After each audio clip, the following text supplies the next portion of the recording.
Entrepreneur de la diaspora africaine, vous avez un projet d'affaires en Afrique? Imaginez pouvoir retrouver en quelques clics toutes les offres de services adaptées à vos besoins. Découvrez le Hub Meet Africa, la plateforme digitale d'orientation et d'information des entrepreneurs de la diaspora africaine. Vous recherchez des opportunités d'affaires, des programmes d'accompagnement technique ou financier, de l'information, des partenaires, des experts ou des consultants locaux? Conçu par et pour ses utilisateurs, le Hub Meet Africa met à votre disposition gratuitement une cartographie simplifiée des dispositifs d'appui, quel que soit l'état de maturité de votre projet, le secteur couvert, le pays visé et vos besoins d'accompagnement. Identifiez des partenaires et experts basés dans le pays de résidence ou d'installation de votre projet d'entreprise et obtenez des conseils sur mesure et des retours d'expérience pour le mener à bien. La recherche d'offres d'accompagnement n'a jamais été aussi simple.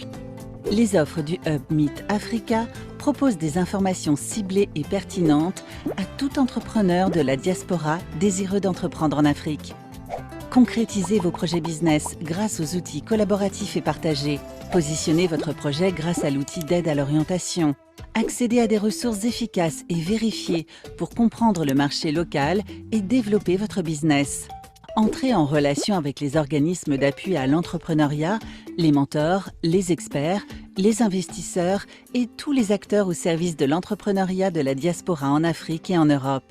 Interagissez avec les membres de la communauté à travers un post-it board et bien plus encore. Vous avez des idées et des rêves en Afrique? Vous souhaitez partager votre expertise et vos compétences? Rejoignez la communauté du Hub Meet Africa.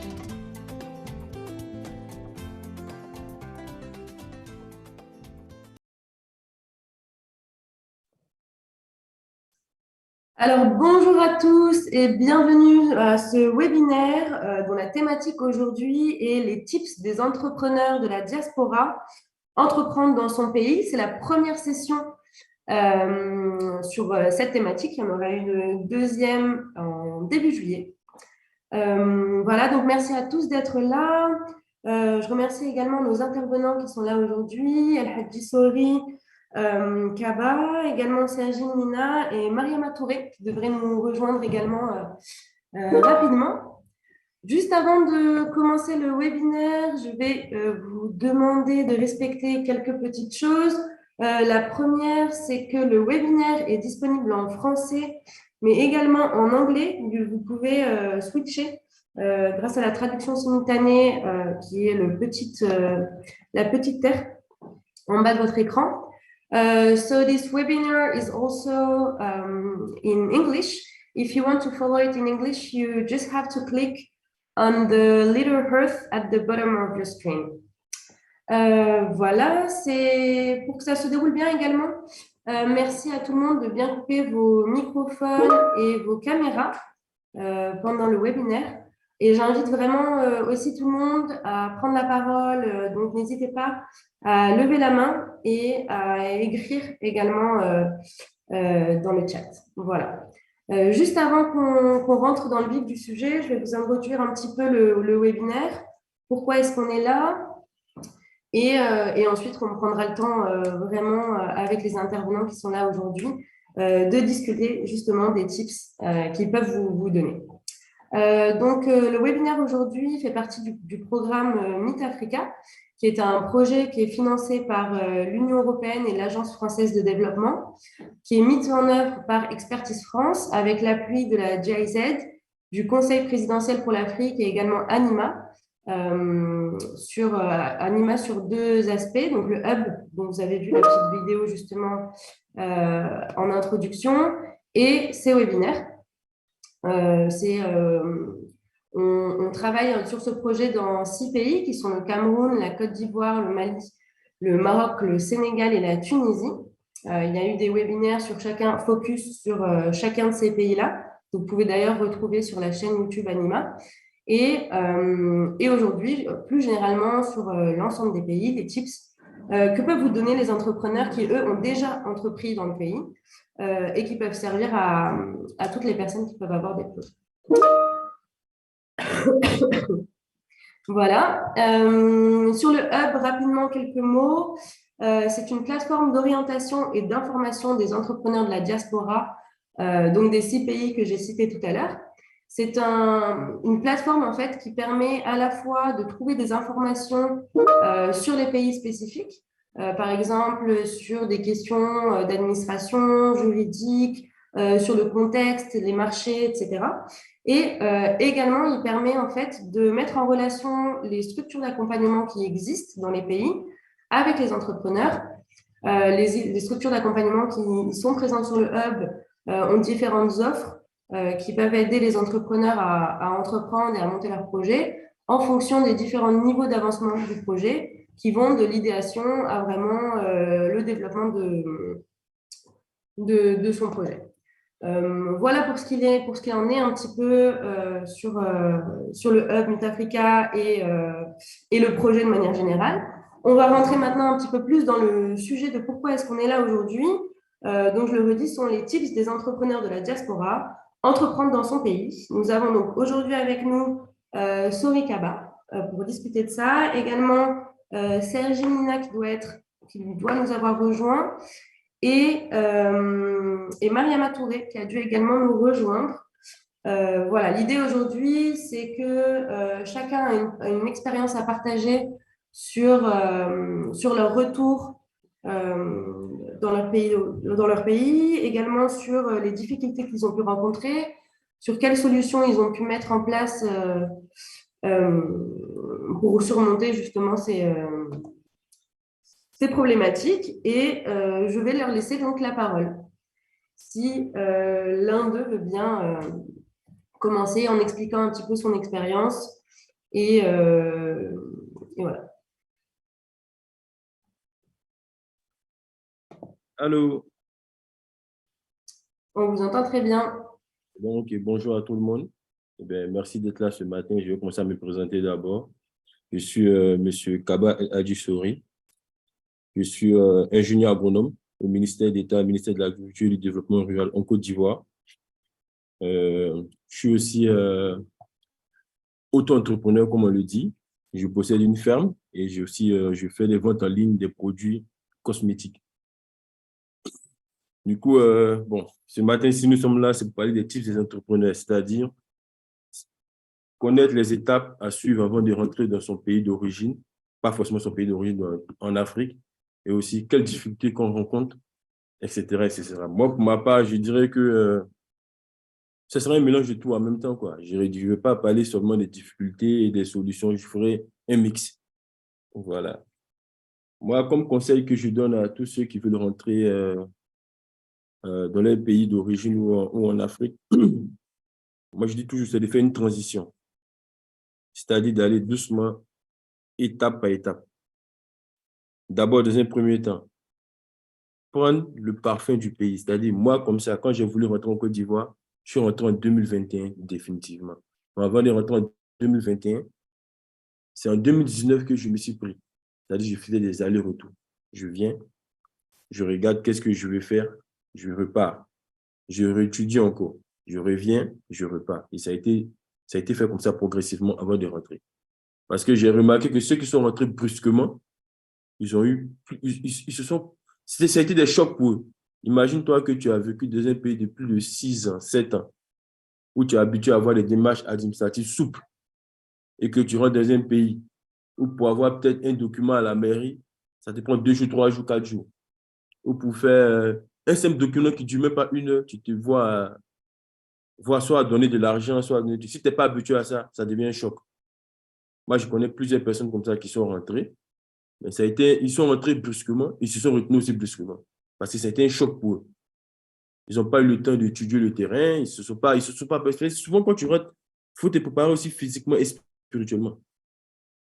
Parce qu'il faut s'attendre à plusieurs trucs. Il faut s'attendre à la jalousie. Parce qu'il y a des gens, quand tu vas venir pour chercher le boulot, ils vont te dire, ah oui, comme toi, tu as étudié en Occident, tu veux venir prendre place. Tout. Il y a plein de pics comme ça qui vont être lancés. Et si tu n'es pas prêt à ça, vraiment, tu ne pourras pas. Et lorsque tu veux investir dans un projet, dans un premier temps aussi, c'est d'avoir un associé. Quand tu ne maîtrises pas le terrain, accroche-toi avec quelqu'un qui maîtrise déjà le terrain. quand tu viens, c'est lui qui est ton guide. Il ne faut jamais toi seul investir à 100% dans quelque chose lorsque tu n'es pas sur place. Parce que si tu fais ça, il y en a plein qui ont investi, hein, ils sont restés en Occident, ils ont investi. Ça a été un fiasco. Ils n'ont rien eu en retour, rien de chez rien. Moi, c'était ça ma stratégie. J'avais mon projet, j'avais le business plan, tout et tout. J'ai cherché un actionnaire qui est sur le territoire, avec qui j'allais marcher. Donc, on a fait la mise en place, tout et tout. Moi, je suis reparti, il était là. Et après, quand je suis rentré, on a fait le suivi ensemble. Il n'y a pas eu de perte. Mais je connais d'autres personnes qui ont pas mal investi, qui partaient, qui confiaient à des gens. La nature, c'est ça, hein. L'homme qui n'a pas investi dans quelque chose, lorsque tu lui dis de suivre, ça ne l'intéresse pas. Il le suit comme il le veut. Mais lorsqu'il a son argent là-dedans, c'est sûr qu'il il sera obligé de suivre. Parce que s'il investit de l'argent dans quelque chose qui ne suit pas, lui-même, il sait qu'il va perdre. Donc, c'est toujours intéressant de trouver quelqu'un avec qui s'appuyer. Et après, lorsque tu viens sur le territoire, maintenant, tu peux déployer tes propres ailes, tu peux faire des trucs, d'autres choses annexes, c'est comme tu veux. Mais il faut toujours faire cette transition-là. Venir étudier le terrain, t'associer avec quelqu'un dans un premier temps d'abord. Ne pas aller seul comme ça. Sinon, ça sera vraiment compliqué, compliqué, compliqué. Et aussi, quand j'étais en Occident aussi, voilà, en France, je partais beaucoup à des salons. Ça aussi, j'allais à des salons des entrepreneurs, écouter un peu, quoi appeler ça, connaître c'est quoi les difficultés quand ils sont rentrés. Bon, vraiment, je me suis vraiment appréhendé. Comme je dis, j'ai fait la biblio. C'est plein de théories avant d'aller dans la pratique.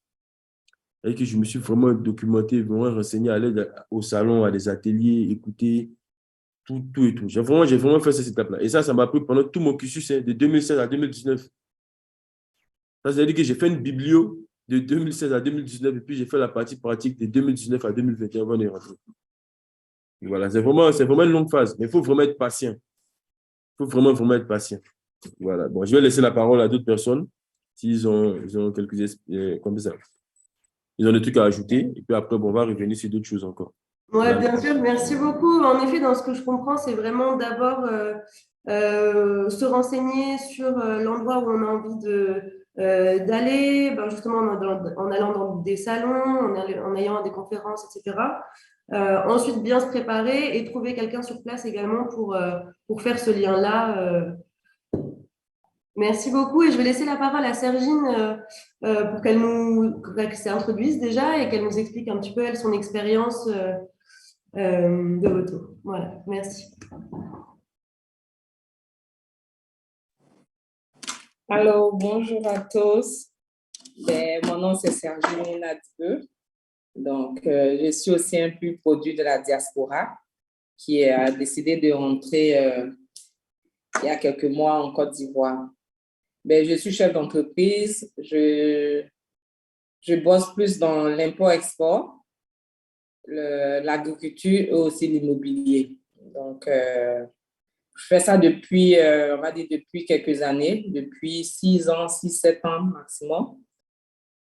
Ça n'a pas été facile quand même mon retour. Moi, je venais à Abidjan quand même chaque année, pratiquement 2-3 fois par année, parce que l'entreprise était déjà installée ici. Donc, j'avais des collaborateurs ici qui faisaient le travail, mais pas comme je voulais. Donc, j'ai décidé à un moment donné de rentrer et moi-même suivre mes choses. Parce qu'étant à distance, ce n'est pas vraiment évident de pouvoir gérer nos affaires autant loin. Donc, j'ai décidé, depuis le mois de septembre, d'être à Abidjan et gérer moi-même mes affaires. Donc, voilà, c'est comme M. Kaba a dit, hein, c'est pas facile quand on décide d'un coup comme ça de venir. Mais bon, je me dis, bon, au bout de quelques temps, je me donne maximum 1 an pour pouvoir m'adapter et me tropicaliser, comme on dit, au système africain. Donc, effectivement, les difficultés que j'ai rencontrées ici aussi, c'est au niveau de l'administration. C'est-à-dire aller faire un document dans un service, quand tu ne connais pas, on te dit, OK, va ici, va là. Et quand tu ne connais pas quelqu'un dans ce service, c'est vraiment difficile. C'est comme si on se cognait la tête au mur, quoi. C'était vraiment difficile en matière de tout ce qui est administration, tout ce qui est administratif. Sinon, en dehors de ça, il y a aussi le manque, comme je dis toujours, quand on n'a pas un capital, quand on arrive en Afrique pour pouvoir faire un business, c'est vraiment difficile. C'est vraiment, vraiment difficile dans la mesure où on vient et il y a des dépenses sur place je veux dire, on doit subvenir à ces besoins-là. Par exemple, les employés, le local, trouver, comment on appelle ça, même un logement. Quand on n'est pas, on vient au pays, on veut peut-être ne pas rester loin de la famille ou bien loin de son bureau. On est obligé de changer de cadre ou bien de domicile. Donc, moi, ça a été mon cas. Il fallait que je déménage parce que je voulais être plus proche de mon bureau. C'était plus facile pour moi. Donc, j'ai été confrontée à plusieurs choses ici aussi concernant le logement. La mobilité aussi par rapport au transport qui est très cher. Et aussi la communication. Quand je parle de communication, je parle de tout ce qui est Internet, appel téléphonique. C'est vraiment, ça coûte quand même de l'argent. Comparé à quand on était de l'autre côté, on avait Internet partout, on avait dans les rues, partout, même dans les bus, dans les autobus. Mais bon, c'est un peu toutes ces difficultés-là qu'on rencontre quand on arrive ici. Si on n'a pas on va dire, entre guillemets, un réseau, une base, c'est vraiment difficile parce qu'on ne sait pas où se diriger. Donc, moi, avec mon entreprise, c'est ce que je veux apporter aux gens de la diaspora qui viennent s'installer en Côte d'Ivoire. Comme je fais de l'import-export déjà comme 6 mois, 1 an à l'avance, les gens peuvent me contacter pour que je puisse les installer avant leur arrivée pour éviter tout ce que moi j'ai connu comme difficulté. Donc, c'est aussi l'un de mes projets que je fais, de ce que je fais dans mon entreprise. Donc, le déménagement des gens de la diaspora pour ça. Donc, en gros, c'est un peu ça. Les difficultés qu'on sur place, c'est si on n'a pas de personnes pour nous coacher, pour nous dire quoi faire, où rentrer, où sortir, c'est vraiment difficile. Donc, l'idéal, c'est vraiment de préparer son retour vraiment au moins 1 an, 6 mois à 1 an d'avance, quoi, pour éviter tout désagrément. Donc, c'est ce que je peux dire pour l'instant. Et puis, voilà. Merci, merci Sergine. Et bien, du coup, en fait, ça me fait penser à plusieurs choses. La première, c'est vrai que quand on pense au projet entrepreneurial ou tout ce que ça engendre, c'est vrai qu'on ne pense pas forcément personnellement, qu'est-ce que ça implique aussi, c'est-à-dire déménager aussi potentiellement sa famille, etc.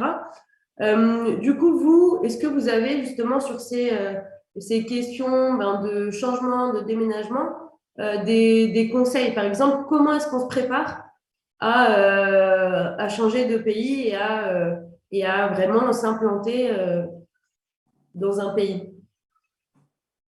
Ben, moi, je pense qu'avant de déménager, c'est déjà avoir des contacts sur place, des personnes qui pourront vous guider, même étant à distance, comme je disais, même pour l'emploi. Nous, avec le réseau ivoirien des diplômés de la diaspora, on a ce service-là aussi de pouvoir trouver de l'emploi aux gens qui sont intéressés, aux étudiants, aux diplômés et aussi aux entrepreneurs qui veulent s'installer en Côte d'Ivoire. Donc, avant leur arrivée, on fait tout pour pouvoir leur trouver quelque chose. Les entrevues se font de manière, genre par Zoom et autres, avant de venir. Donc, déjà, c'est déjà un bon point, un bon départ pour quelqu'un qui arrive et qui sait qu'il a déjà un emploi.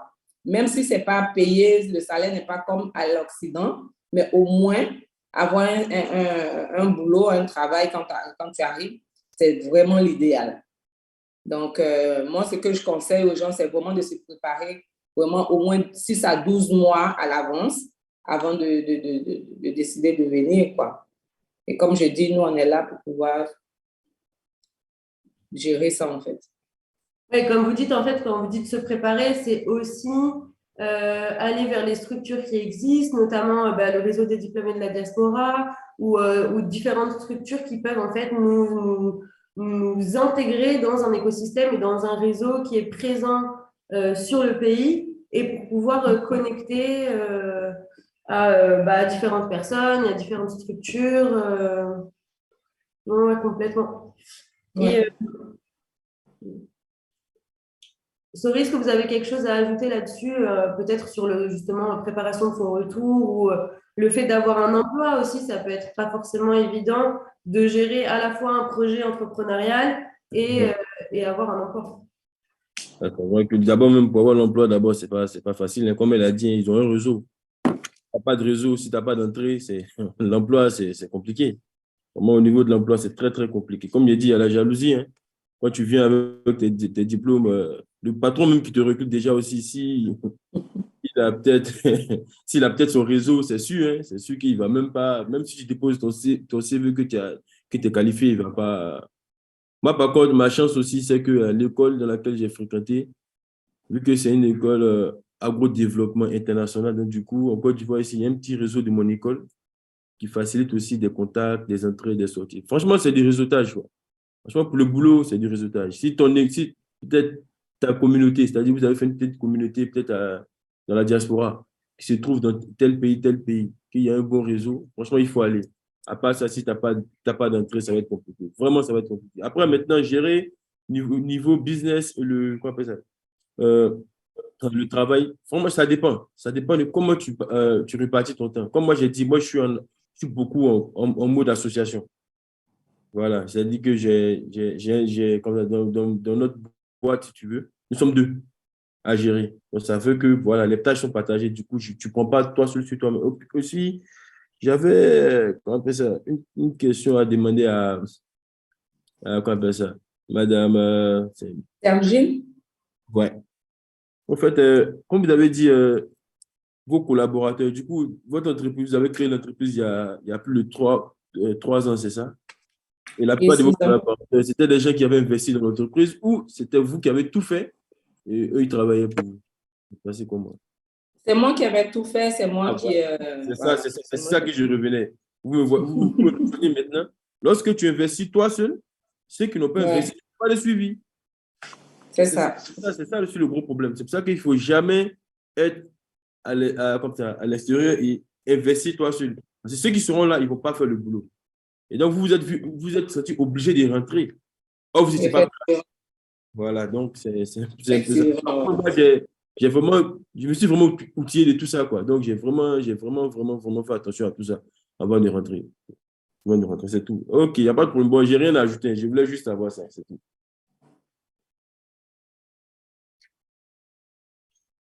Ah, moi, j'attends rien. Pardon, c'est moi qui avais oublié de remettre le son. Qu'est-ce que vous diriez qui sont en fait un petit peu les qualités à avoir quand on a envie d'entreprendre euh, en Afrique, notamment? Je Pour pense, le par exemple, ouais. Les qualités à voir quand on est en Afrique. Bon. D'abord, dans un premier temps, il faut être patient. Il faut être fort. Hmm. Ah, c'est ça, c'est la première qualité, il faut être fort. Il faut vraiment être fort. Faut vraiment être La patience, le courage, patient. La Ah, patience. la patience, la patience, la Parce que patience. Parce que si moralement vous n'êtes pas prêt, il y a plein de frustrations qui vont arriver, que vous allez vraiment, si vous ne faites pas attention, vous allez tout arrêter. Vraiment, tout arrêter. Il faut vraiment être patient. Parce que la plupart des nouveaux entrepreneurs, maintenant, les gens qui investissent, dans un premier temps, ils ne se forment pas. Un, ils ne sont pas formés. Et de deux, c'est quoi? Ils pensent que quand tu investis là aujourd'hui, demain, tu as l'argent. C'est ça le problème c'est ça le problème des gens. Ils pensent que lorsqu'on investit aujourd'hui 1 million, bien, il faut avoir comme ça, 50%, 60%. Moi, j'ai toujours dit à quelqu'un, dans un projet où quelqu'un te dit, moi, je t'ai fait un business où tu gagnes 50% ou 100%, ça n'existe même pas. Même la banque, même quand tu laisses ton argent un an, le taux d'intérêt, c'est souvent 1%, 2%, 3% en un an. Donc, imagine-toi quelqu'un qui vient te dire aujourd'hui, ah, moi, je te donne, quoi, ça? J'ai un projet, si on investit aujourd'hui, on sera millionnaire dans 2 ans. Non, non, ça ne fonctionne pas comme ça. C'est pour ça qu'il faut être patient. Il faut être fort parce que vraiment, il y a plein de péripéties. Plein de péripéties. Moi, comme ça, au niveau de l'agriculture, comme c'est le domaine que je maîtrise, imagine-toi, tu es sur un projet, tu fais ton business plan, tu vas louer une terre. même pas un an que tu commences le projet, ah, tu vois, il y a les histoires sur la terre, le propriétaire terrien, la communauté villageoise. C'est là que tu te rends compte que, au fait, où tu es même, celui même qui t'a confié le terrain, comment on appelle ça, c'est pas le propriétaire terrien. C'est là que tu te rends compte. C'est tout ce que tu as, tous les papiers que tu as, peut-être, c'était des blabatages.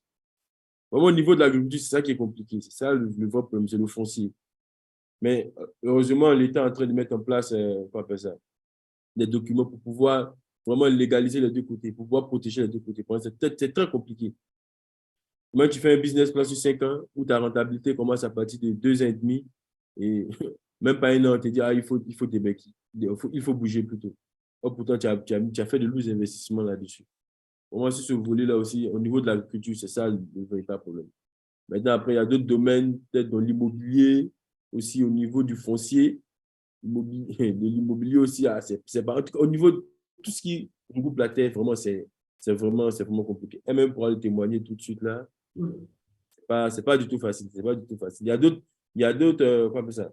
Il y a d'autres points de sortie hein, pour entreprendre. Hein. Mais vraiment, moi, je me connais mieux dans l'agriculture. C'est très intéressant, c'est très rentable, mais il faut être patient. Donc, vraiment, la patience et la détermination. Il faut être patient, voilà, il faut être déterminé. Il ne faut pas rentrer dans. Moi, c'est ce que j'ai dit. Il ne faut pas aller sur un truc parce qu'on a entendu, ah, ici c'est rentable, ici c'est rentable. Et puis tout le monde se jette là-dedans comme ça, le poisson à l'eau. Non. Il faut vraiment prendre le temps de bien s'informer, bien se former aussi. Tu t'informes et tu te formes. C'est les deux choses. Et quand tu finis maintenant, tu fais ton business, tu regardes si ça t'intéresse ou pas. Parce que c'est de l'argent investi et avoir le capital aussi, c'est dur. Donc, du coup, imagine-toi si tu dois aller te rapprocher au point d'une structure. C'est qu'il faut maîtriser ton sujet. À ta présentation, on doit savoir vraiment que tu maîtrises le sujet. Si on voit que bon, tu ne maîtrises pas le sujet, tu n'auras pas le capital. Ça, tout le monde n'a pas le capital. Il y a d'autres qui viennent à le capital. Il y a d'autres qui n'ont pas le capital, qui cherchent le capital sur le terrain. Il y a plein de terrains. Ça dépend de comment tu rentres, tu gagnes ton capital. Mais vraiment, il faut vraiment s'informer et se former. Et être patient. Merci pour ça. Je vois que Mariama nous a rejoint. Si elle veut bien prendre la parole et peut-être, pareil, nous parler un peu de son expérience à elle. Est-ce que ça fonctionne? Oui, alors, bonjour à tous. J'espère que vous allez bien. Moi, je suis, comme Sergine, je vis au Canada depuis une quinzaine d'années. Et c'est là-bas que j'ai fini mes études, ma première expérience de travail. Donc, toute mon expérience de travail, je l'ai vécue là. Et j'ai décidé de préparer mon retour en Afrique depuis 2019. D'abord, depuis 2019, j'y pense. Hein. J'y pense, je dis, je veux rentrer. Dans ce que je faisais, j'écoutais beaucoup des podcasts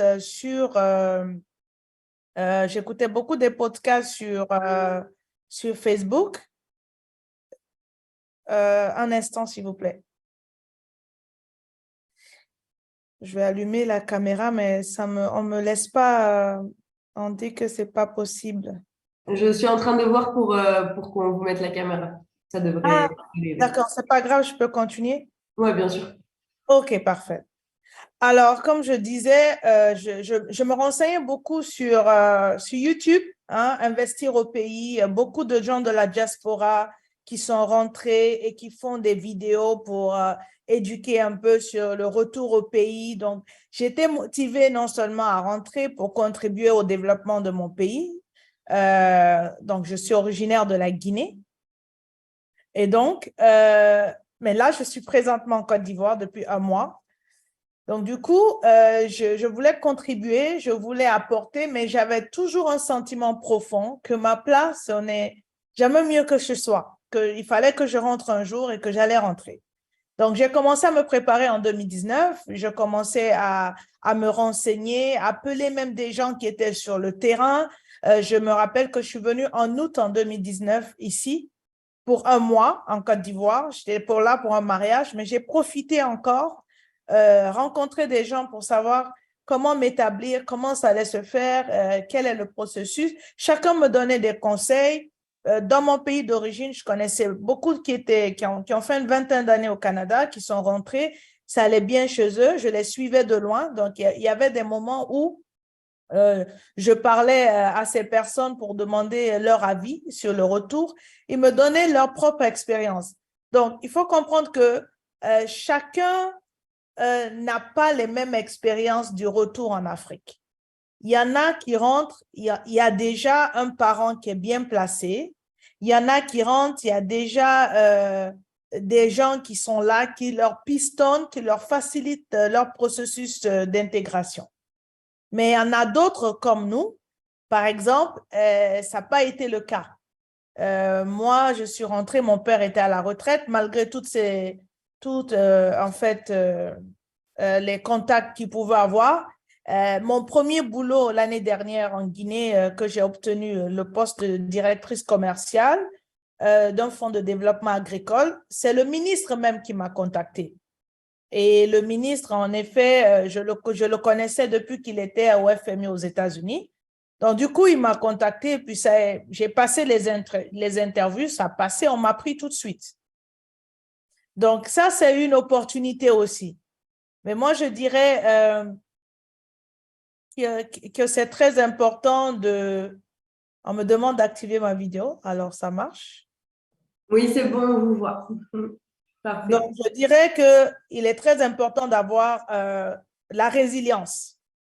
Il ne faut pas rentrer en Afrique avec des attentes trop élevées. Il faut rentrer vraiment avec une vision, un objectif, et puis se dire que soit ça marche ou ça marche. Pas ça marche ou ça cache, mais ça marche ou ça marche. Donc, tu rentres, tu as un projet bien tracé, tu as une vision, tu es déterminé comme El Achori a dit, et aussi la résilience. Parce que souvent, il y a des gens qui rentrent, ils veulent tout de suite, même si il y a une forme de compétition qui est là, j'avoue, je rejoins El Achori. Moi, j'en ai vécu même avec mon directeur général. Ils te disent directement… bon, vous, les gens, en fait, ils te parlent en parabole. Souvent, les gens, quand ils viennent d'arriver de l'Occident, ils pensent que voilà. C'est mon directeur dans son bureau qui me parle de manière indirecte. Mais moi, je suis dans la communication, je maîtrise vraiment le non-verbal, les paroles codées. J'ai compris que ce message venait vers moi. Au sein de l'entreprise, il y a beaucoup qui disaient qu'elle a eu ce poste de directrice commerciale parce qu'elle vient du Canada.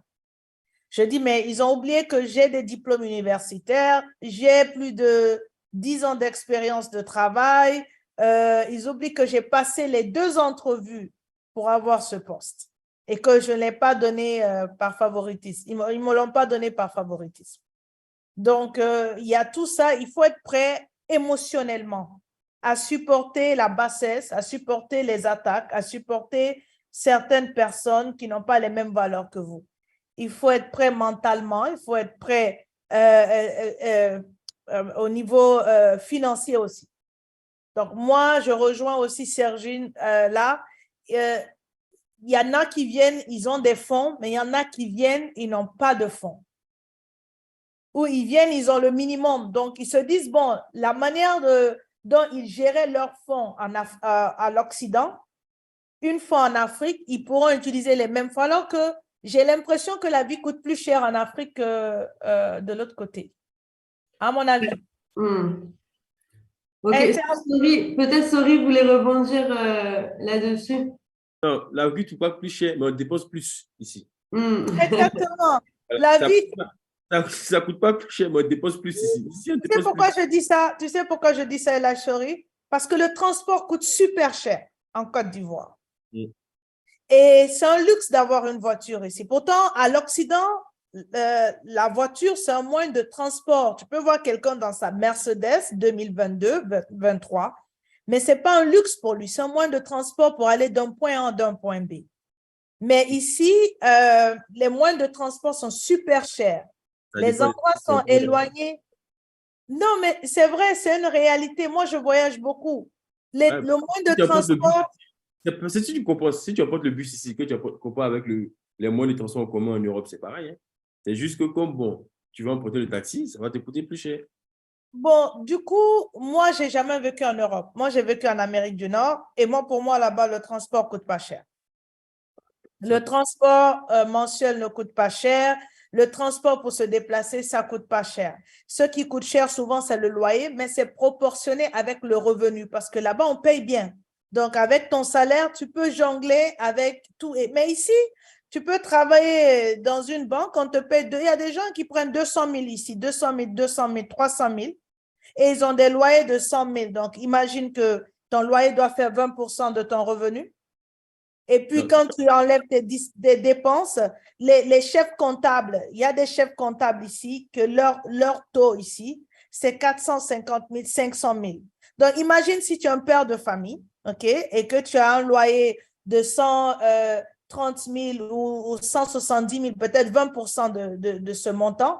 Avec toutes les autres dépenses, ce n'est pas évident. Sans compter C'est le pour ça qu'il ne transport qui faut pas prendre les loyers plus chers que ton salaire. Il faut chercher souvent les loyers. Exactement, c'est ce que je te dis. Ton loyer doit faire 20% de ton revenu général. Ça. Ça Mais ne doit pas dépasser 20% de ton revenu général. Peut-être que toi, comme ça, tu vas pas être dans le rouge si tu vis comme ça. Mais il y a des gens qui ne respectent pas ça.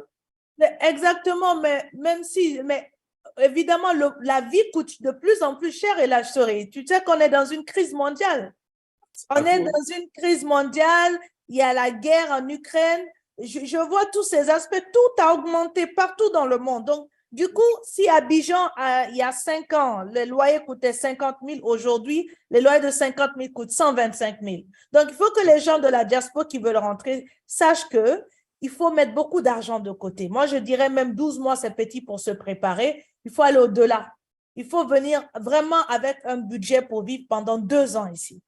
Les écoles coûtent cher, donc il faut payer l'école des enfants, il faut les nourrir, il faut payer la maison, les factures. En fait, même la santé, si tu n'as pas d'assurance, tu payes juste pour une visite simple à 5 000 francs CFA. Donc, c'est pour ça que… C'est 16 500.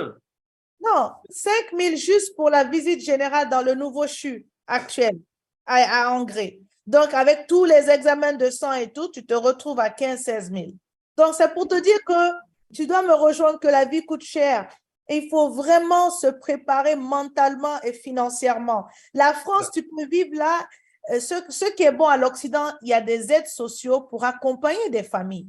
Ils peuvent prendre 30% de ton loyer, ils peuvent vous accompagner à différents, je ne sais pas comment ça fonctionne en France, mais je connais des gens qui vivent là-bas.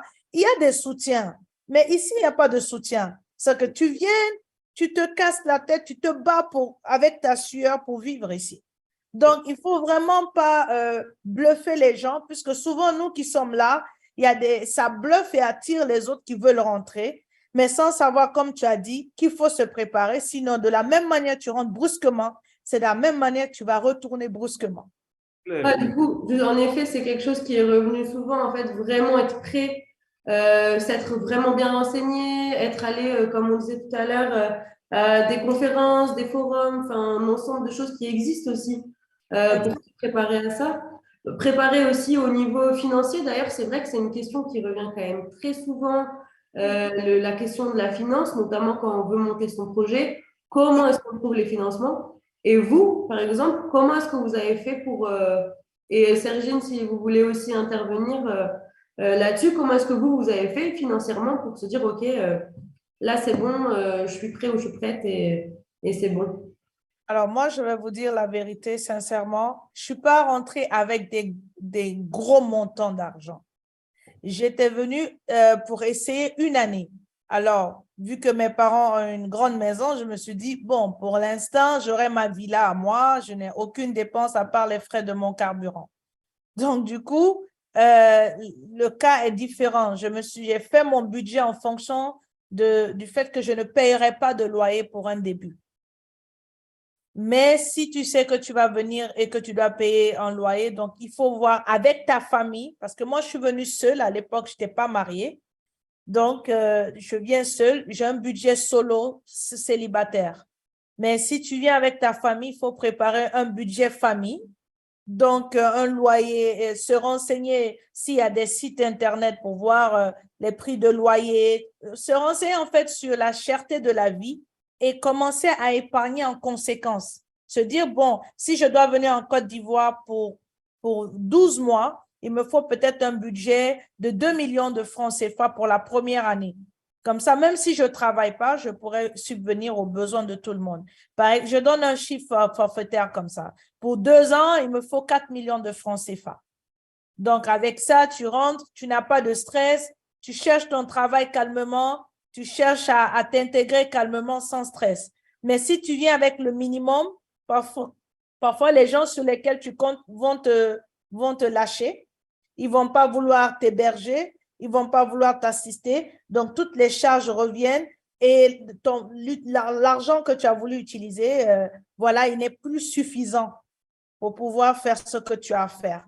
Donc, moi, je pense même que les forums, eux, ils nous donnent souvent la motivation de rentrer. C'est en Afrique, le futur, c'est en Afrique. Voilà, voilà, voilà. Mais il faut qu'on nous parle des réalités dans les forums. Dans les forums, là, nous, on s'attend aux vraies réalités.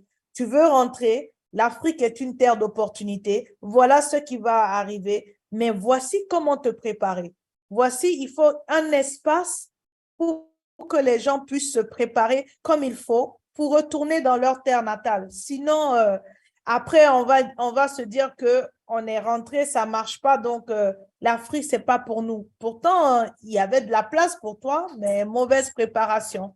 Et je ne suis pas contre aussi, juste pour enchérir rapidement avant de me taire, sur ce que la souris a dit, bon, il faut se former, c'est vrai.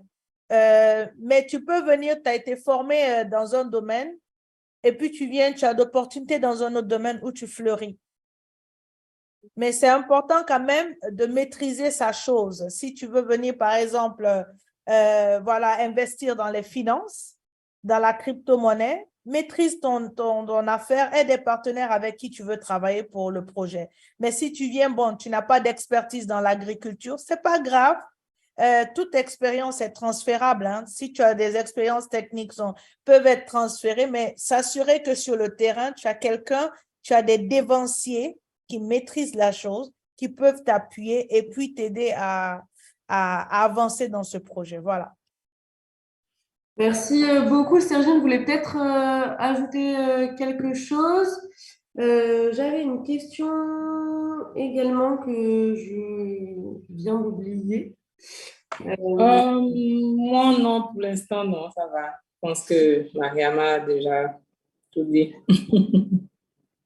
Mariama, moi, j'allais juste ajouter un truc. Par rapport à la formation, tu parlais de si tu veux entreprendre dans quelque chose, pas même ta formation basique. Tu sais, il y a des gens qui viennent avec leur propre diplôme. Peut-être ils ont peut-être fait le droit, tu vois, et peut-être ils veulent entreprendre peut-être dans, si tu veux, peut-être faire l'élevage, peut-être de poulet, des trucs comme ça. Et généralement, ils ne se forment pas. C'est de ça que je parlais, en un mot. Parce qu'il y a d'autres qui veulent se lancer dans un business dont ils ne se sont pas formés. C'est juste des petites formations hein, de 1 semaine, 2 semaines, 3 semaines. Ça ne prend même pas du temps. Mais il y a d'autres qui, vraiment, ils veulent juste investir comme ça et puis avoir l'argent directement. C'est ça. Exactement. C'est pas aussi, comme tu as dit, quelque chose de bien. Parce que moi, je dirais souvent, il faut avoir des mentors dans le domaine où tu veux évoluer. Si tu veux évoluer dans l'agriculture, dans l'élevage, tu connais, mais approche-toi des gens qui le font. Sois humble. Bon, une des qualités aussi, comme Oriane a demandé, c'est l'humilité. Savoir se mettre en bas des gens pour dire, écoutez, moi, je viens d'arriver. C'est vrai que j'ai un diplôme français, j'ai un passeport français, mais je veux apprendre humblement. Montrez-moi aussi ce domaine que je ne maîtrise pas. Et avec eux, voilà, c'est plus rapide que de vouloir tâtonner, et puis finalement lâcher. Donc, voilà. Moi, en tout cas, ma stratégie, c'était ça. Je fais comme si je ne connaissais pas. Je me fonds dans la masse. Je demande seulement. Je ne fais que demander, mais toi, tu ne connais pas. Il dit, ouais, mais j'apprends. Oh, pourtant, je sais. Hein. Je me fonds dans la masse. Après, il faut être humble. Tu savais, et puis tu t'es pas dit. J'ai dit, non, mais je savais ça, mais est-ce que ça adapté ici? Non. Il faut que je m'adapte. Ouais, c'est une très bonne stratégie. Il faut avoir des mentors, il faut t'appuyer sur des gens lorsque tu viens. Et là, quand tu as parlé de retour, quand tu reviens au pays, vraiment, si tu n'as pas de logement, un coin où loger, ça va être compliqué. Franchement, moi, quand je suis rentré aussi, j'étais en famille. Hein. Je ne peux pas mentir. Moi, quand je venais, j'étais en famille. Et quand je venais, j'achetais les marchandises là-bas, je venais avec ça, je revends, je laisse mon bénéfice ici, je repars. C'était mon bénéfice qui était mon capital. C'est comme ça que je faisais. Moi, c'est comme ça que je faisais pendant 2019 jusqu'à 2021. Et quand je suis rentré avec mon capital et mon truc, mais bon, après, il y a eu la flambée des prix. Hein. Donc, ça fait que l'argent que tu avais prévu peut-être pour faire un truc de peut-être, je ne sais pas, si une superficie de peut-être 1000 mètres carrés, ah bah, tu vas réduire ça à 400 mètres carrés hein, parce que le coût augmente. Mais bon, tu ne lâches pas quand même, tu fais le projet. Parce que tu ne vas pas te dire, non, comme le budget n'est plus ça, donc non, tu rétrécis certaines choses, c'est tout. Donc, ça a été complètement, vraiment, rentrer en famille, c'est l'idéal. Il y a des gens qui ne veulent pas ça parce que pendant 7 ans, 8 ans, tu as toujours vécu seul. Tes charges, tu les as gérées toutes seul, tu as vécu seul, mais rentrer en famille, tu connais chez nous la famille africaine, tu ne peux pas te permettre de faire certaines choses, tout et tout. Donc, tu es obligé d'accepter ça. Et il y a d'autres qui n'arrivent pas à accepter ça. Donc, ils viennent dire, non, moi, je préfère prendre un appartement à côté. Quand il arrive maintenant, tu vois, il pensait que j'ai un appartement qu'il allait prendre à côté. Bon, ça allait être si le courant, ça coûte cher. Après, il y a les transports quand tu prends les transports, gens, si tu veux, particuliers, si tu prends le taxi, tout et tout, ça va te coûter cher. L'Internet, ça coûte cher. En tout cas, tout coûte cher. Mais il faut savoir s'adapter. Il faut savoir faire moi, par contre, moi, au niveau des transports, moi, en tout cas, moi, je suis dans les transports en commun. Voilà. Je suis dans les transports en commun. C'est comme ça. Moi, c'est comme ça que je fonctionne. Mais au niveau Internet, j'aime avoir Internet. Donc, ça, je paye cher. Parce que c'est là que je vends. Parce que je fais des ventes en ligne, je fais la promotion de ma femme, tout et tout. Donc, l'Internet, je mise plus sur l'Internet que le transport. Il faut savoir compenser. Voilà, c'est comme ça que moi, je fonctionne. Mais à Abidjan aussi, avoir une voiture, c'est encore mieux. Parce que vraiment aussi, quand tu prends, ça dépend de combien de déplacements tu fais par jour. C'est une nécessité, en fait. C'est pas un luxe, c'est une nécessité. 3, 4, 5 déplacements. Et il y a des déplacements qui sont à l'autre bout du monde qu'il te faut vraiment prendre le taxi. En une journée, tu peux dépenser 30 000. Hein. Si tu prends 30, ça fait 50 € en une journée. Ouais, tu me rejoins. Moi, je suis d'accord. Moi, je t'ai dit ici, on dépense plus. On dépense plus. D'aller dans une zone, dans une zone, parfois, c'est 1800, 1500. Donc, à leur retour, tu as 3500, une seule. Donc, si tu as peut-être 3, 4 clients à rencontrer ou 3, 4 partenaires la journée, mais tu te retrouves à 15, 20 000 francs par jour, ce qui fait l'équivalent de 45, 50 $ aussi canadiens. Donc, c'est trop. Mais tu as une voiture, tu mets le carburant 40 000, 45 000, mais ça te prend peut-être une semaine. Hein? Franchement, c'était ça le choc. Quand je suis revenu en 2016, c'est à Paris, nous sommes étudiants. Hein. Donc, par semaine, j'ai dépensé 30 € comme ça par semaine. 20, 25 € par semaine. Je paye ma nourriture, je fais tout, école, maison. Bon, moi, je ne supportais pas trop. Mais quand je suis venu ici en une journée, je me suis assis, je lui ai dit, j'ai commencé à convertir. J'ai dit, mais 25 €, ça fait combien? J'ai dit, mais attends, ici, là, en 2 jours, 3 jours, j'ai déjà dépensé 50 000, quoi. Non, ici, là, c'est compliqué. Donc, j'ai commencé maintenant à noter qu'est-ce qui était inutile et enlever ça de mon programme. Tu vois, des sorties inutiles, des trucs qui ne servaient à rien. Forcément aller saluer les gens, aller s'asseoir quelque part, tout ça. Donc, j'ai commencé à réduire ça dans mon planning avant d'arriver. Parce que sinon, quand tu rentres d'un coup, tu veux un peu vivre, hein, voilà, je suis arrivé, bon, je dois vivre un peu comme à l'Occident. Moi, c'est moi qui dois avoir toujours Internet, c'est moi qui dois toujours aller voir ici, je dois me déplacer en taxi, pour rien, pour un truc. Ah, quand tu fais ça, en une semaine, tu te vois dépenser 100 000. Tu vois, genre, ça fait 150 €. Oh là, en France, là, j'arrive même pas à 50 €. J'ai commencé, c'était pour moi le premier choc. Hein. J'ai commencé à m'adapter un peu. J'ai dit non, là, si je dois rentrer définitivement, ça ne peut pas se passer comme ça. Qu'est-ce que je dois faire? Souvent, arrivé un moment, quand tu rentres, tu te caches. Genre, tu ne veux même pas que tout le monde sache que tu es là. Parce qu'après, tu me dis, ah, mais tu n'es pas venu me voir. Il dit non, attends. Donc, quand tu rentres dans un premier temps, toi-même, déjà, tu es venu pour un truc, tu es venu pour chercher de l'emploi.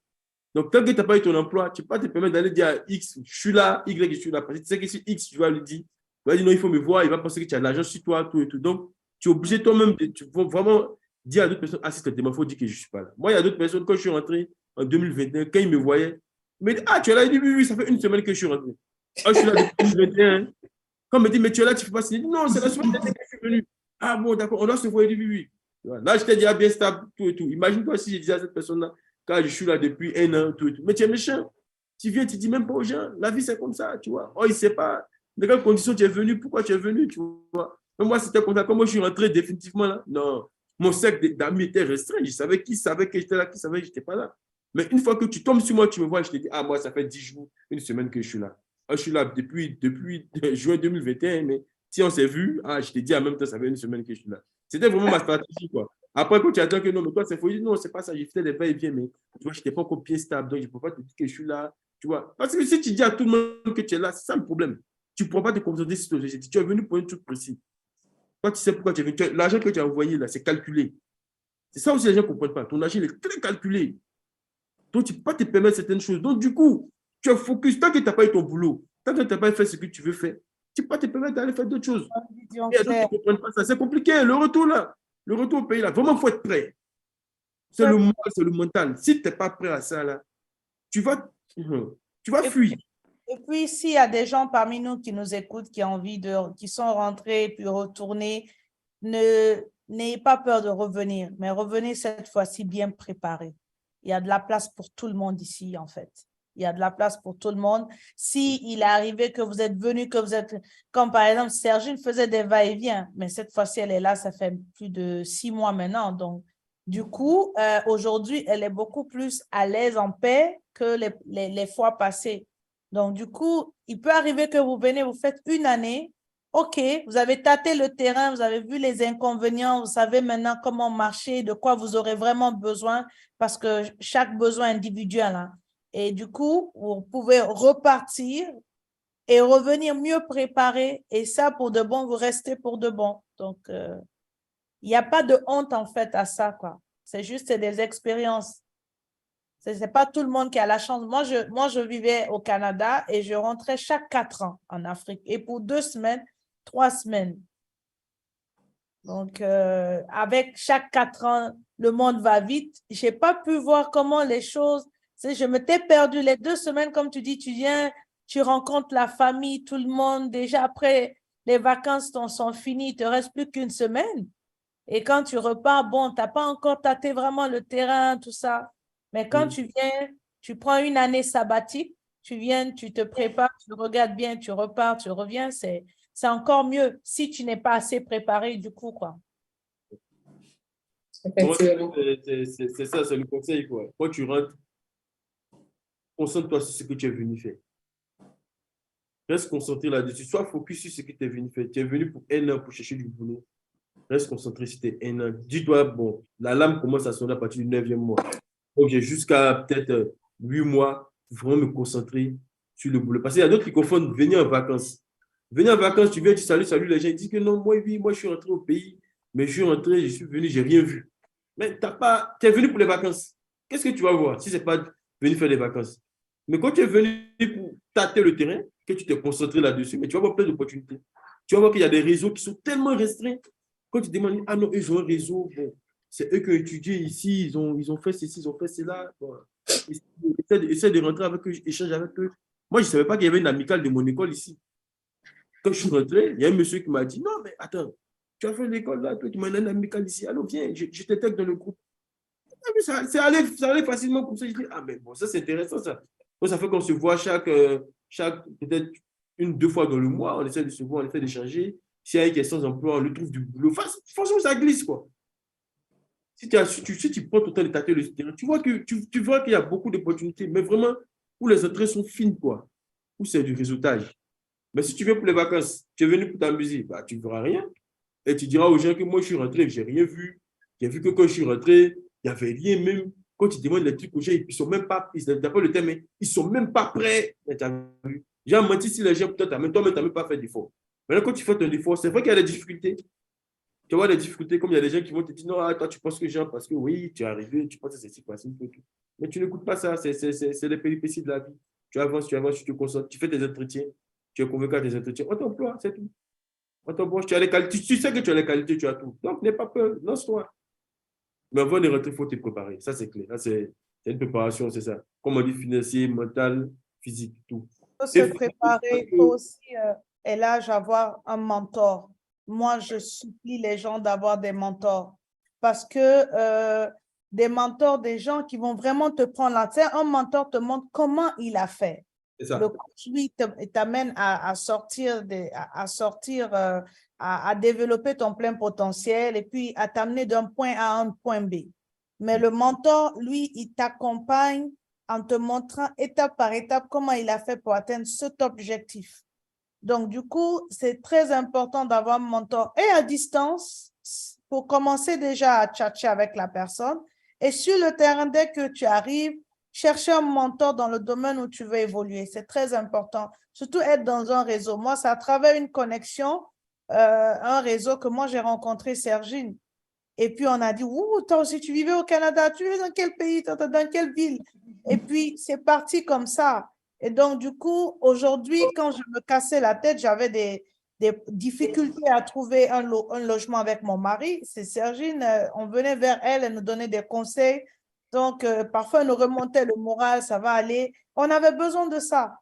On avait besoin de ça. Donc, du coup, c'est vraiment d'avoir des personnes qui ont une oreille attentive, qui ont un souci pour toi de réussir aussi comme pour eux-mêmes. Et puis, des personnes vraies et authentiques avec lesquelles vous partagez les mêmes valeurs qui pourront vraiment vous accompagner dans le processus. C'est vrai, un mentor, ça, moi, je n'avais pas de mentor, mais ça, je prends ça comme conseil. Ça, c'est pas faux. Moi, je suis basé sur les salons où on nous expliquait comme les difficultés qu'il y a. Moi, c'est sur ça que moi, je me suis préparé. Mais quand je suis rentré, vraiment, comme on dit là, j'étais libre à moi-même. Mais vraiment, avoir un mentor, quelqu'un qui t'épaule, tu vois. Non, ça, c'est vraiment, c'est un bon conseil. Ça, moi-même, je prends ça comme conseil. C'est super alors. Donc, dans tout ce que vous dites, dans ce que je retiens, c'est vraiment cette idée d'abord de se renseigner, de se former, d'être prêt en fait à venir, de créer son réseau aussi, de ne pas hésiter à discuter avec les gens, expliquer pourquoi quel est notre projet, s'adapter aussi. Cette question de finance, c'est extrêmement intéressant aussi de se dire quand on arrive dans un endroit, on a souvent envie de faire plein de choses, d'essayer de tout faire. Mais en fait, se rendre compte qu'on ne peut pas tout faire non plus et prioriser un petit peu les choses et d'être focus en fait sur pourquoi on est là et qu'est-ce qu'on veut. Peut-être on va aller sur la conclusion. Est-ce qu'il y a des dernières choses que vous voudriez rajouter par rapport à tout ce qui a été déjà dit? Moi, j'ai déjà tout dit. Hein. Personnellement, moi, je n'ai rien à rajouter. Je ne sais pas si les Canadiens veulent rajouter les choses. En fait, franchement, moi, je dirais vraiment de se lancer, de ne pas avoir peur, parce que je suis sûre que la première phase de retour au pays, c'est la peur, les craintes, les appréhensions, quand dira-t-on, comment je vais faire et tout. Moi, je dirais sauter comme un poisson dans l'eau pour un début. Et puis, à partir de là, vous verrez comment nager, qui vous allez rencontrer dans l'océan. Et puis, voilà, tout va se mettre en place très facilement.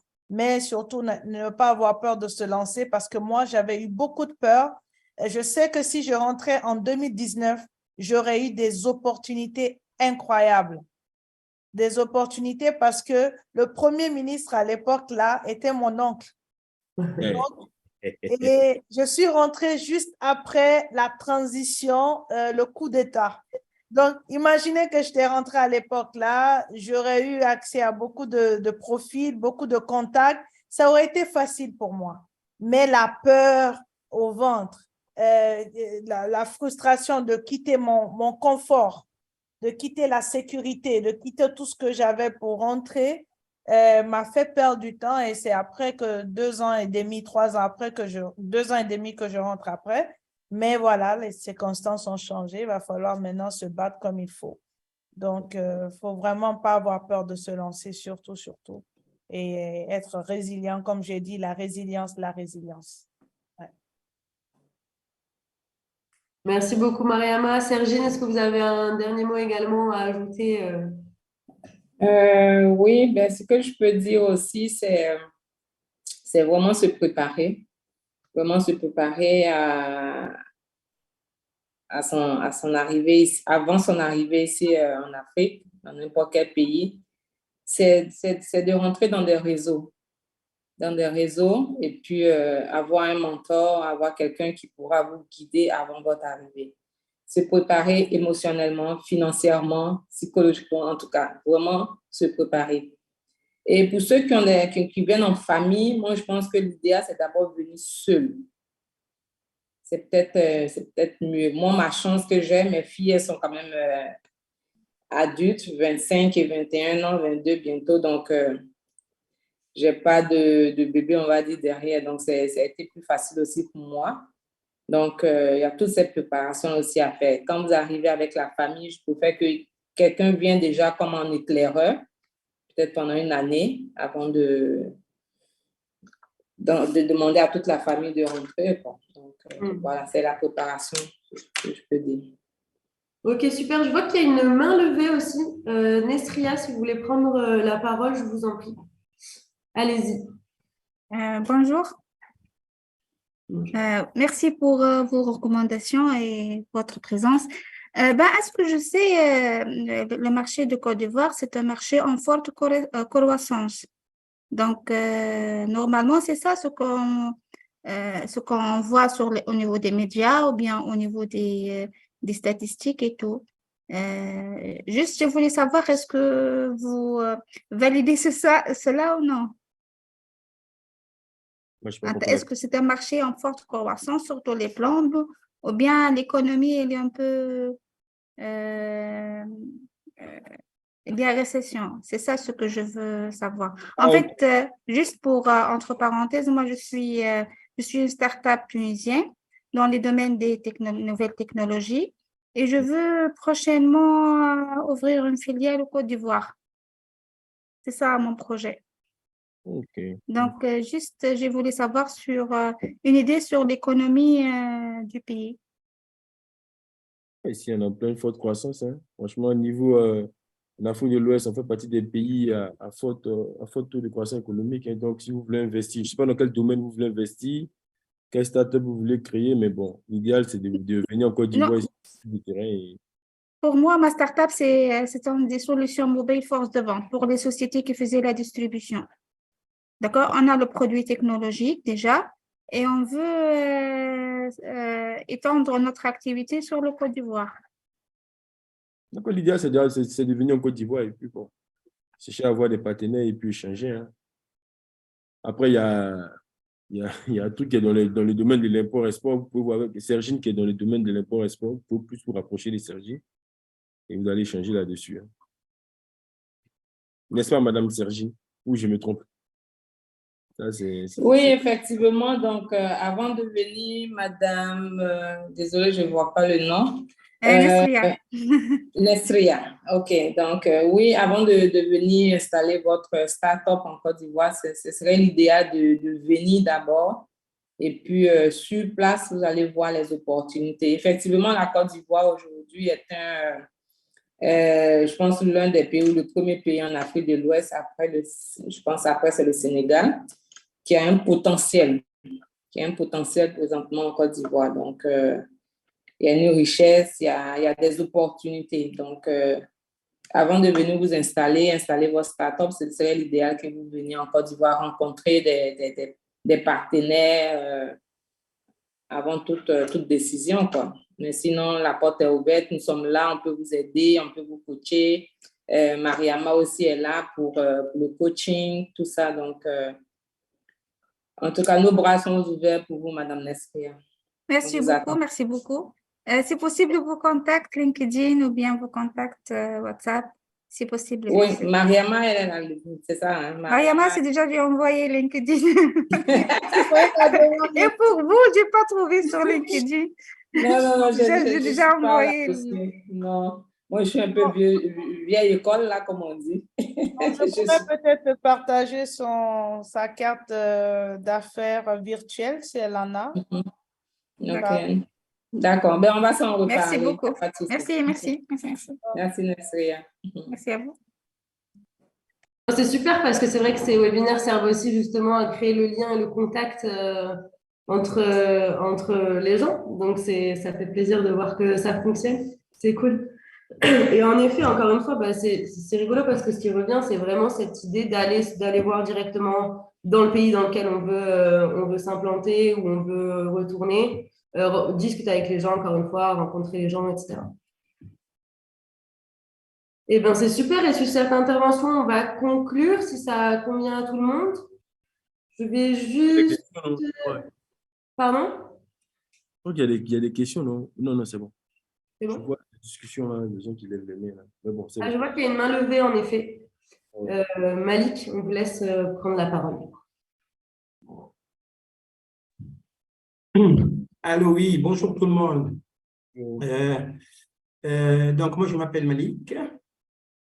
J'ai cru un instant que c'était un webinaire spécialement dédié à nos amis ivoiriens parce que je ne vois pas trop de Sénégalais. Je croyais que Marietou allait se connecter. Apparemment, elle n'est pas là, que j'ai eu l'occasion de rencontrer, Marietou de Itu Nature. Donc, je vous explique rapidement. Moi, je m'appelle Malik Fall et j'ai vécu pendant presque 20 ans, on va dire, à l'étranger, en France, Italie. J'ai été IT manager, responsable informatique pour une grosse multinationale américaine qui s'appelle Emerson. Et ça fait à peu près 2 ans et demi, 3 ans, on dirait, que je suis rentré définitivement au pays, avec ma famille, mes enfants et tout. Donc, moi, j'ai 2 compagnies, j'ai 2 entreprises. Une entreprise qui est dans l'informatique, OK, et une autre également que j'ai mis récemment en place avec l'aide de la coopération italienne qui s'appelle DiaspoCube. DiaspoCube est une entreprise qui, fondamentalement, aide les Sénégalais de la diaspora à revenir investir au Sénégal. En fait, ce que je voudrais vraiment faire, c'est partager mes expériences de retour, parce que moi-même, j'ai été président d'association dans la diaspora, tout ça, donc il y a pas mal de mes amis qui me demandent toujours, mais comment tu as fait, comment ça se passe au Sénégal, etc. Et donc, moi, j'ai pensé mettre en place ce projet avec l'aide de la coopération italienne parce que la plupart du temps, j'ai vécu à Milan. Je travaillais pour une entreprise française qui était à Chartres, mais j'étais affecté dans la filiale italienne à Milan et j'ai vécu là-bas pendant presque 17 ans. Et donc, dans cette entreprise qui s'appelle DiaspoCube, qui existe depuis maintenant 1 an et demi, on aide les Sénégalais de la diaspora à revenir vivre, okay? Revenir vivre et investir au pays. Vous avez parlé de choses super intéressantes. Je signe sur tout ce que vous avez dit. Je voudrais juste peut-être ajouter quelque chose. Sur le mentoring, je pense que c'est un aspect hyper important sur lequel il faudrait travailler. Moi, je pense qu'Anima a de l'expérience sur ça. Parce que moi, la première fois que j'ai connu Anima, il m'avait coopté, c'était déjà en 2016, pour venir faire de mentor à de jeunes entrepreneurs qui voulaient revenir vivre au Sénégal. Et donc, il m'avait coopté, il m'avait invité au Sénégal, il m'avait payé le pied, tout ça, et ça s'était très bien passé. Moi, je suis toujours en contact avec cet entrepreneur avec lequel Anima m'avait mis en contact. Et jusqu'à présent, je l'aide. Il a toujours son entreprise qui marche et il a même des fonctions aujourd'hui également au niveau de sa communauté, des fonctions, on va dire, administratives, officielles, etc. Donc, ça a été une très belle expérience que je suggérerais vraiment de répliquer parce que vraiment, c'était bien fait. Deuxième chose que je voudrais dire, moi, je crois à la formation et à la préparation avant de revenir au bercail. Je m'explique. En général, et ça, en fait, c'est le directeur général de Anima Invest qui le dit lui-même, Emmanuel Moutari, dans un de ses postes qui dit « Les dispositifs d'appui ne manquent certainement pas dans les pays d'accueil, au Sénégal. » En particulier, il parlait. Le fait est qu'ils sont ignorés ou mal compris par les membres de la diaspora. Souvent, et en pleine autonomie, ils s'organisent eux-mêmes, organisent eux-mêmes leur réinstallation sans l'aide d'aucune structure. Donc, en fait, les gens, quand ils viennent ici, c'est le dernier moment. Ils ne vont pas arriver au Bercail, à Abidjan, Dakar, etc., pour commencer à voir quelle est la structure qui va m'appuyer. Pour moi, en fait, c'est un processus qui devrait commencer depuis le pays d'accueil. Okay? Au Sénégal, ils avaient mis en place ce qu'ils avaient appelé en ce temps des bureaux d'orientation, les BAOS, bureaux d'appui et d'orientation. Mais l'objectif a été un peu dévié parce qu'après, on a mis des personnels politiques et pour moi, ça n'a pas marché comme ça devrait marcher. Mais l'idée, ça devrait être, à mon avis, de mettre en place des process, des outils depuis le pays où le migré vit, que ce soit en Canada, en France, pour l'aider dans la formation, pour l'incuber là-bas, faire des process de design thinking, pour valider l'idée, parce que souvent, on a des idées, mais on se rend compte seulement arrivé au pays que ça ne marche pas. Donc, pour moi, les process de validation d'idées, de design thinking, c'est à partir du pays d'accueil que ça devrait être fait. Et être accompagné. Donc, designer, dessiner vraiment un framework, ce que j'appelle un framework du retour. OK? Parce que souvent, comme le dit ici bien Emmanuel Noutari, on arrive et après on se rend compte des écueils, on se rend compte de toutes les difficultés qu'il y a et en général, c'est trop tard. Et souvent, moi, ce que j'ai noté dans la communauté sénégalaise, avant de revenir au Bercail, ils s'assurent d'avoir déjà la nationalité du pays européen ou du pays américain. Comme ça, au cas où ça ne marche pas, ils sont déjà prévenus, ils ont déjà l'assurance de revenir. Moi, j'ai connu pas mal de gens qui sont revenus après 2 ans, 3 ans, qui ont replié tout, et qui sont revenus vivre encore à Paris, à l'étranger. Donc, quand on part déjà avec l'idée que je me prépare, que si ça ne marche pas, je vais revenir au point de départ, pour moi, on est mal barré. Donc, vraiment, aujourd'hui, moins d'impact, à mon avis, ici dans le pays, parce que c'est le dernier chapitre, et beaucoup plus, à mon avis, d'investissement, d'initiatives, d'outils à partir des pays de résidence à l'étranger. Donc, c'est ça, en fait, que je voudrais dire. Bon, en fait, moi, je suis disponible, Diaspocube, hein. On commence à faire pas mal de choses. Il y a pas mal de requêtes de gens qui nous sollicitent pour faire des choses. Parfois, on n'a même pas la disponibilité en réalité pour prendre tout le monde parce que c'est très compliqué et parfois les services d'incubation, c'est également très cher et on n'a pas toujours le soutien de nos gouvernements, de nos institutions, etc. C'est un cri du cœur comme ça que je voulais donner, mais beaucoup plus des indications utiles, à mon avis, sur le thème que vous avez traité et que je répète d'une fondamentale importance. Merci à tous et à disposition pour d'autres webinaires, d'autres calls, partager beaucoup plus d'expérience. Merci beaucoup, Malik, pour cette intervention. En effet, ça montre aussi le besoin qui existe d'avoir des structures qui accompagnent en fait, les personnes qui ont envie de rentrer ou de partir ou d'aller dans d'autres endroits, etc. Malheureusement, on va devoir terminer ce webinaire. Je tiens à vous remercier tous et toutes pour vos interventions hyper intéressantes. Juste avant qu'on se quitte, quelques éléments à venir. Pour information, on va avoir un autre webinaire sur les tips qui aura lieu le 6 juillet. Donc, c'est la deuxième session de ce premier webinaire. Et un dernier webinaire autour de l'internationalisation en Afrique grâce au réseau des diasporas, justement. On a beaucoup parlé des réseaux, des écosystèmes, etc. et de leur importance. Donc, ça sera l'occasion de parler un peu plus en détail de ça le 20 juillet. Également, sur les événements, on va avoir des ateliers Meet the Network Cameroun.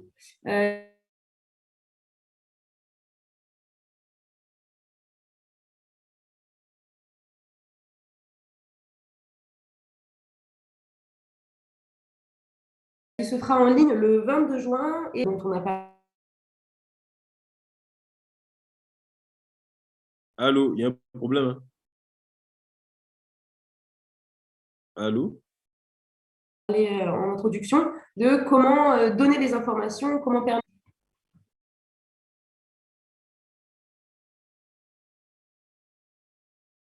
On n'entend plus.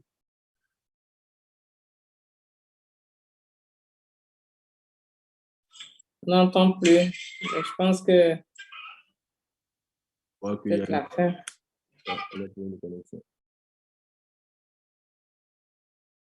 Moi, je crois que ça dure 1 heure normalement, non? Les Zooms. Et j'ai vu qu'il y a une autre question de Grace, qui avait une question pour Anima. C'est où, Bruce? Je ne sais pas si elle a vu. Dans le meeting chat, elle a écrit qu'elle avait une question par rapport à Anima. Si vous voulez savoir si Anima offre des grants, des subventions des opportunités de subvention aux petites entreprises, petites et moyennes entreprises, aux propriétaires de petites et moyennes entreprises.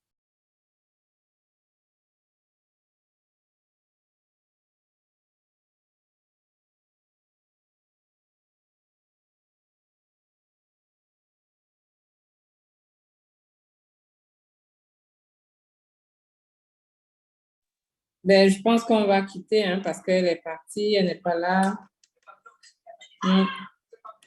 Certainement qu'après 1 heure, ça, Je crois que c'est ça. voilà, automatiquement, ça déconnecte.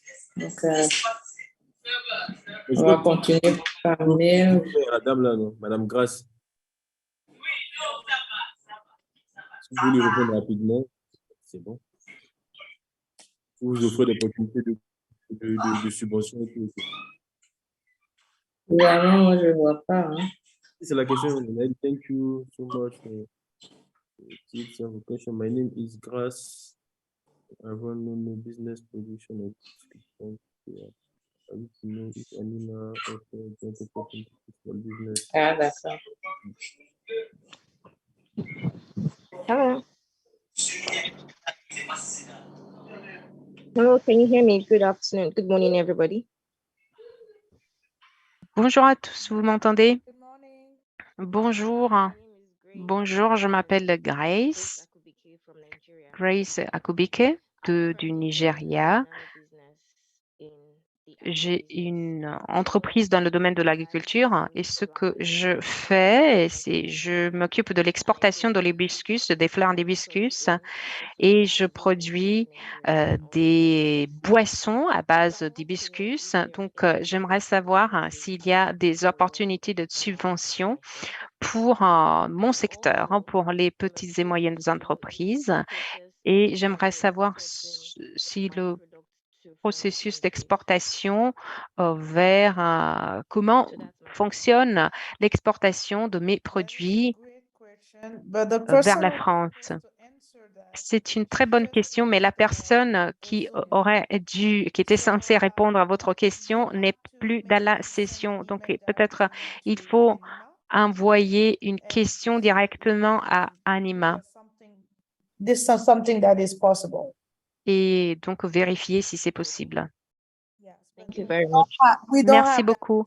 On n'a pas la réponse à votre question, désolé, mais Anima a sûrement la réponse à votre question. Merci beaucoup. Bonjour à tous, je suis Manon. Je suis plutôt sur les aspects techniques, donc malheureusement, je ne pourrai pas conclure et Oriane, qui est l'animatrice de ce webinaire, a des problèmes de reconnexion. Okay. Donc, je suis vraiment navrée de finir et de conclure ce webinaire ainsi. Mais dans tous les cas, je vous remercie toutes les deux chaleureusement d'avoir été présents. Merci à tous les participants. Comme elle le disait, elle présentait les prochains webinaires. Il y aura la deuxième épisode, je dirais, de ce webinaire, donc le 6 juillet. Le 6 juillet prochain, où d'autres entrepreneurs seront invités pour partager également des conseils, des tips et venir échanger avec vous. On aura également un atelier la semaine prochaine, le 22 juin, dédié sur le Cameroun. Vous verrez passer les invitations, ce sera en ligne.